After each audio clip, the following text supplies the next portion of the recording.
It's a morning of pomp and pageantry, but all the political process that goes with it. Here in Westminster, King Charles delivering his first King's Speech, the first King's Speech in more than 70 years. All of that, of course, part of the state opening of Parliament. Now, the speech written by the government sets out the plans for the year ahead. Now, the proposed laws, they include things like tougher sentences for some crimes, a phased ban on smoking and more licensing for oil and gas fields in the North Sea.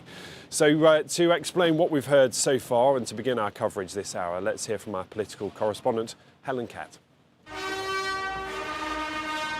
Just before 11:15, the royal carriage drew into the Sovereign's entrance, carrying, for the first time in 7 decades, a king to formally open Parliament.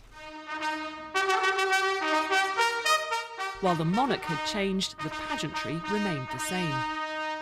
As is tradition, Black Rod went to the Commons and had the door slammed shut against her by MPs.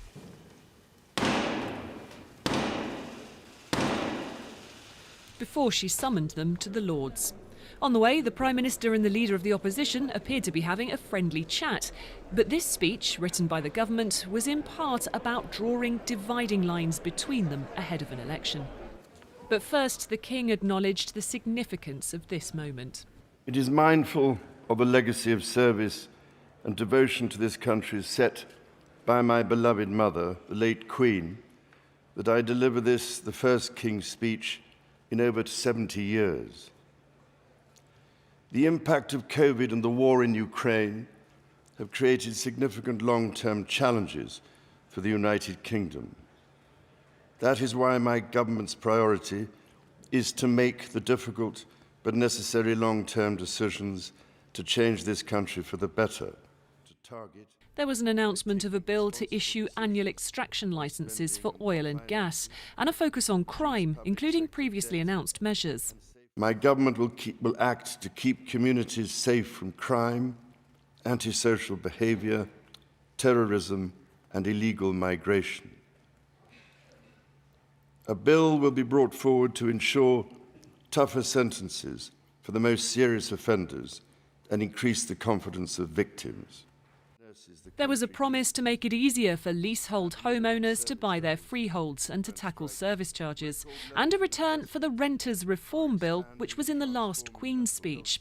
There was also a measure which Rishi Sunak has set as a personal goal. My government will introduce legislation to create a smoke-free generation by restricting the sale of tobacco so that children currently aged 14 or younger can never be sold cigarettes. This King's Speech could be Mr Sunak's last chance to push through his agenda.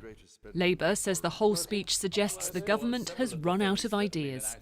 This isn't a legislative programme for a year. We could get all of this done in a fortnight and then have a general election. We haven't even talked about the Crime and Justice Bill, which is far from being a one-clause or two-clause bill, as Chris Bryant was erroneously suggesting. This is going to be a substantial piece of legislation setting out how we're going to protect the public. It's a load of gimmicks. So nonsense. The SNP thinks it sends the wrong message on oil and gas. It's not working. There are real issues. The government needs to be clear that it is absolutely behind its climate change commitments and give confidence to the renewables industry. The Liberal Democrats say there wasn't enough on the NHS or sewage and criticised the crime bills. And on criminal justice, we know that system is creaking at the seams, but the government want to add more to it rather than necessarily helping the police and the criminal justice system more widely deliver. Frankly, it seems like they're waiting for a general election. Maybe they should just get on and deliver one.